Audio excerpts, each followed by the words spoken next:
Sa Payatas dump site sa Quezon City, isang peligrosong hanap buhay ang hinaharap ng ilang kabataan. Hindi biro to ah. Sandali, alam mo, hindi biro talaga umakyat dito. Napakahirap. Saglit lang ha. Puro basura na.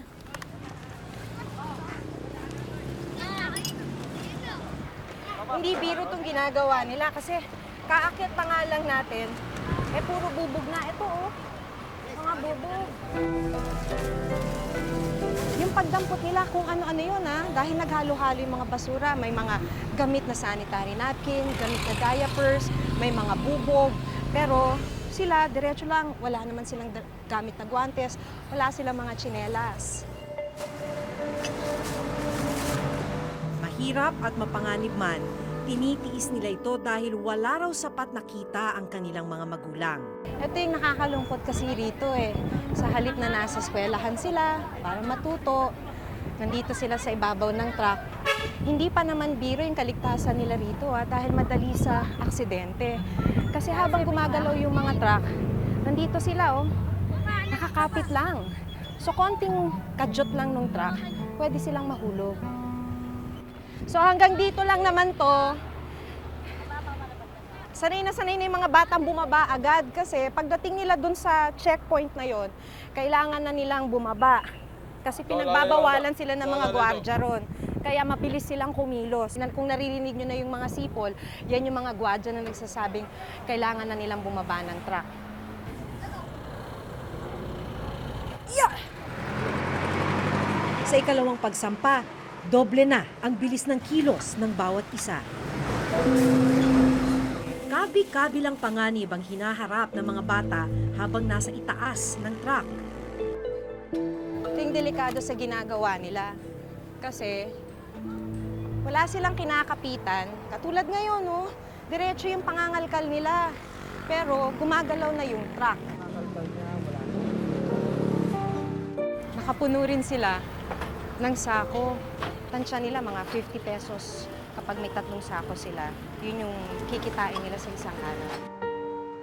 Bukod sa mga kalakal, may mga nakukuha rin silang pagkain mula sa truck ng basura. Candy at saka biskwit. Pantawid gutom daw nila ito sa maghapong trabaho.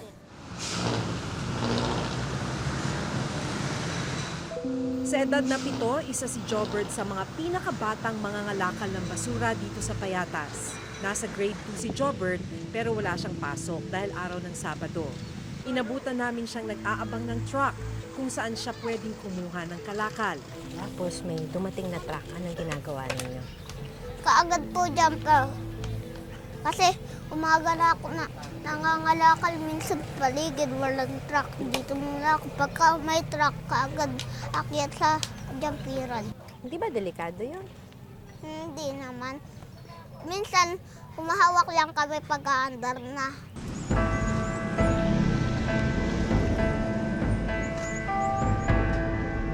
Pagdating ng isang truck, walang takot na umakyat si Jobert para humanap ng kalakal.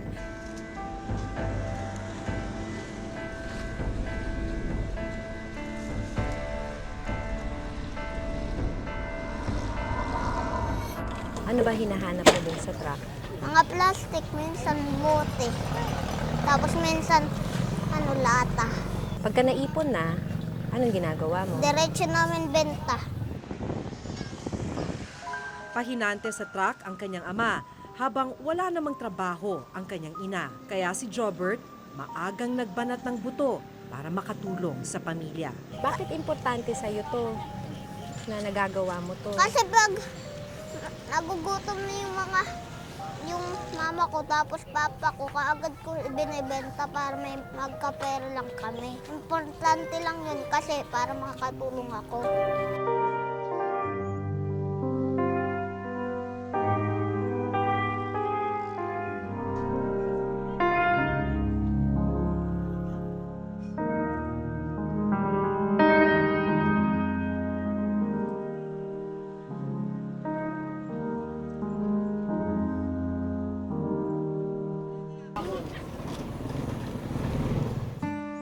Matapos mag-jumper, Diretso naman siya sa palibot ng dump site para mga lahig ng kalakal na pwedeng maibenta.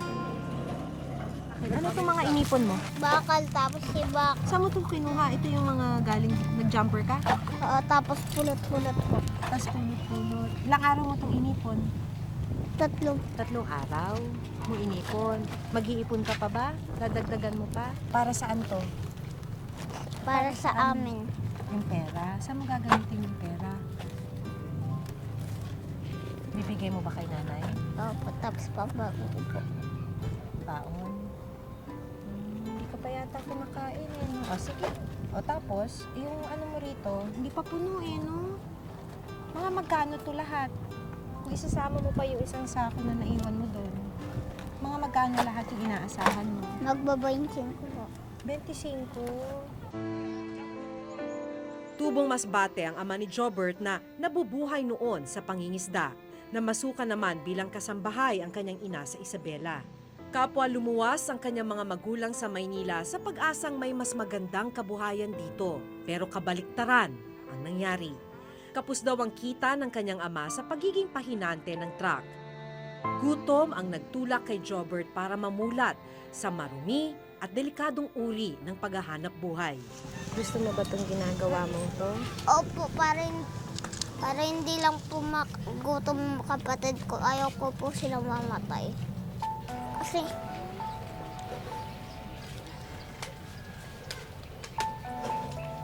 nagugutom yung kapatid ko, kaagad ko binibigyan ng pera para may pagkain po siya.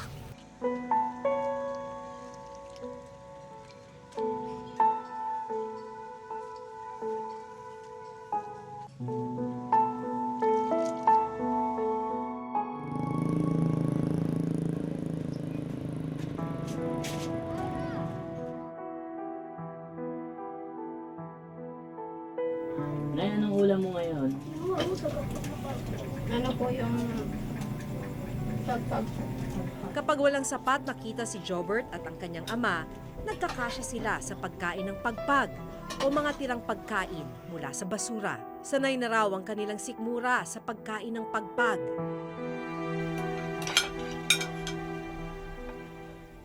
Sa kabila ng hirap na dinaranas, hindi pinababayaan ni Jobert ang kanyang pag-aaral.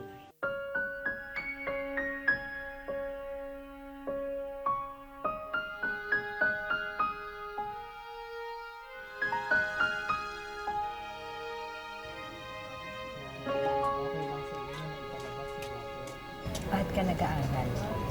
Para matuto. Para matuto ka. Dahil, paglaki mo, anong gusto mong maging? Din doktor. Anong ginagawa mo para maging doktor ka? Nag-aaral ng mabuti. Hindi ka nawawalan ng pag-asa? Hindi?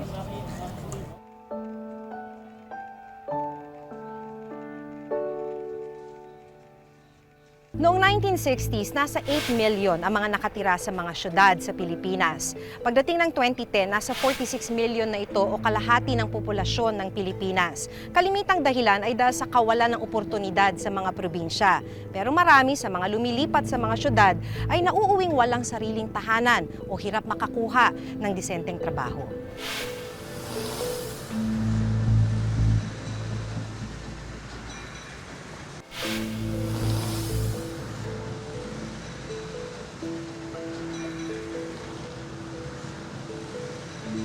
Sa isang pag-aaral na ginawa ng UNICEF, lumalabas na mga batang nasa syudad ang pinakasalat sa mga pangangailangan, gaya ng tubig, pagkain at bahay.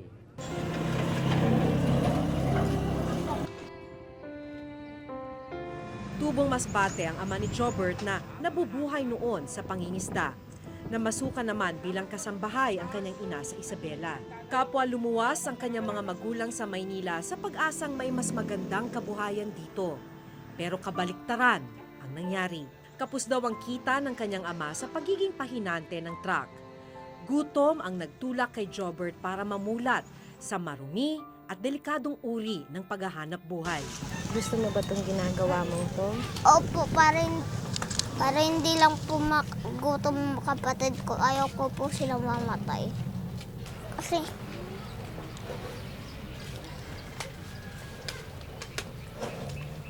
nagugutom yung kapatid ko, kaagad ko binibigyan ng pera para may pagkain po siya. Noong 1960s, nasa 8 million ang mga nakatira sa mga syudad sa Pilipinas. Pagdating ng 2010, nasa 46 million na ito o kalahati ng populasyon ng Pilipinas. Kalimitang dahilan ay dahil sa kawalan ng oportunidad sa mga probinsya. Pero marami sa mga lumilipat sa mga syudad ay nauuwing walang sariling tahanan o hirap makakuha ng disenteng trabaho. Sa pag-aaral ng UNICEF na Children in the Urban World, lumalabas na ang mga batang nasa syudad ang pinakasalat sa tubig, bahay at pagkain. Kahit malapit sila sa mga pasilidad, may ilang mga batang napagkakaitan pa rin ng mga pangunahing pangangailangan. Malulutas lang daw ang problema ng urban migration kapag binigyang tugon ang ugat nito, ang kawalan ng kabuhayan sa mga probinsya. So dapat bigyan niya ng pansin yung pangingisda, yung gulay, yung mga fruits, yung coffee, yung rubber. Bagsak lahat ang produksyon nun di ba? Ang sinasabi natin, mas mataas pa yung pag-angat ng agrikultura nung panahon ni President Arroyo kaysa ngayon, di ba? Isa raw sa patunay ng kawalan ng prioridad sa agrikultura ay ang mabagal na paglago nito. Katunayan, sa nakalipas na 5 taong panunungkulan ni Pangulong Aquino, nasa 2% lang ang growth rate o paglago ng agrikultura sa bansa. Mas mababa ito kumpara sa nakaraang administrasyon. Kung nasaan yung concentration ng mahirap, hindi lumalago, yun yung agriculture na papabayaan, di ba? Meron ngayon tinatawag na Accelerated Sustainable Anti-Poverty Program. Na-identify yung mga poorest provinces kung saan kung magiging mas consolidated yung intervention ng iba't ibang ahensya ng pamahalaan, mas malaki ang tsansa na makapag-create ng trabaho at permanenteng sources ng kita doon sa lugar na yon. Kasama ron ang pagbibigay ng atensyon sa mga farm-to-market roads, pati na rin yung mga shared o common service facility. Ganon din, yung Sustainable Livelihood program ng DSWD ay i-implement din dito sa mga pinakamahihirap na probinsya. Ngayong araw halimbawa, anong oras ka kumain? Hindi pa po ako kumakain. Hindi ka pa kumakain. Ngayong araw, hindi ka pa kumakain. Hindi pa. Bakit? Wala pang perang pambili.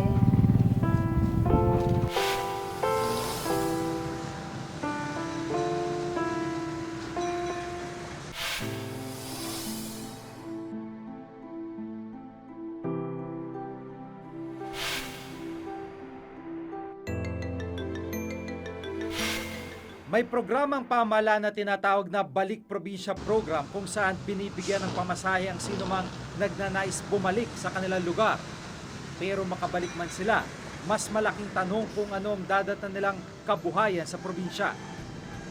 Kaya mas makabubuti raw na kasabay ng pagpapaunlad ng agrikultura sa mga rural area ay paunlarin din ang kabuhayan ng mga narito sa mga syudad.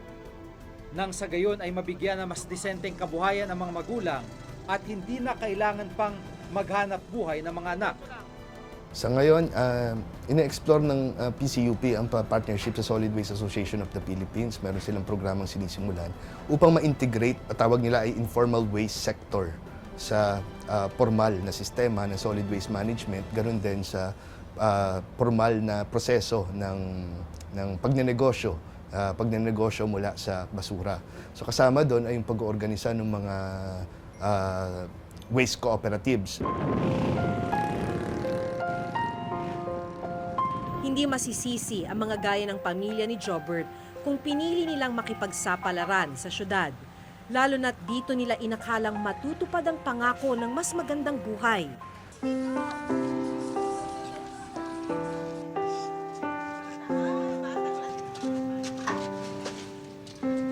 Dahil sa ilang taon nilang paninirahan sa probinsya ay mas nakaranas sila ng hirap. Isa lang ang malinaw saan man sila magpunta at kahit anong sikap nila, salat pa rin sila sa mga pangunahing pangangailangan at kabuhayan. Ngayong araw halimbawa, anong oras ka kumain? Hindi pa po ako kumakain. Hindi ka pa kumakain. Ngayong araw, hindi ka pa kumakain. Di pa. Bakit? Wala pang perang pambili? Kahit hindi ka pa kumakain, pumapasok ka sa eskwelahan. Ha? Opo. So, hindi ka nawawalan ng pag-asa? Hindi?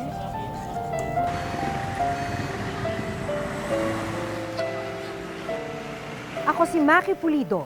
Ako si Jigga Manikad at ito nakatala sa aming Reporter's Notebook.